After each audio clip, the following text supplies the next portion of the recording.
আসসালামু আলাইকুম। আজকে আমরা কুলম্বের সূত্রটি বিবৃতি সহ ব্যাখ্যা করব, ঠিক আছে? কুলম্বের সূত্রটা কি ওইটা যদি আমরা আগে বলি,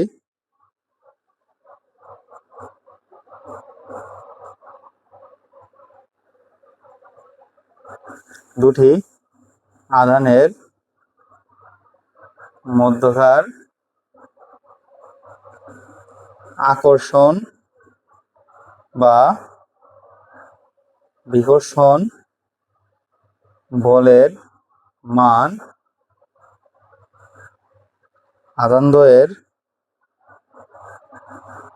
গুণফলের সমানুপাতিক এবং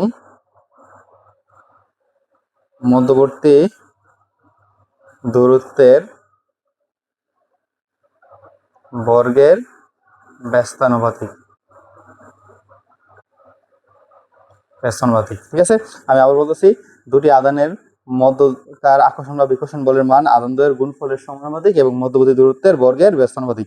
আচ্ছা, আমরা এখানে একটা আধান ধরলাম এ, যার আধান কত Q1, এখানে একটা আধান ধরলাম আমরা বি, যার আধান কত Q2, আর দুইটার মধ্যকার দূরত্ব ডি। তাহলে কুলম্বের সূত্র অনুযায়ী হইতেছে আমাদের যে এই আকর্ষণ বা বিকর্ষণ বলের মান F সমানুপাতিক এই আধানদ্বয়ের গুণফলের আর মধ্যবর্তী দূরত্বের বর্গের ব্যস্তানুপাতিক। এটাকে বলা হয় কি কুলম্বের সূত্রর গাণিতিক রূপ, আর বাংলা যে কথাটা ওইটা বলে কি তার বিবৃতি। এখানে আমরা সমানুপাতিক ওটায়া একটা ধ্রুবক দিতে পারি, যেটাকে বলা হয় কি কুলম্বের ধ্রুবক। আর এই কুলম্বের ধ্রুবকের মান কত? কুলম্বের ধ্রুবকের মান K সমান 9 × 10⁹ newton metre square coulomb inverse 2। এটাকে বলা হয় কি কুলম্বের ধ্রুবক। ধন্যবাদ সবাইকে।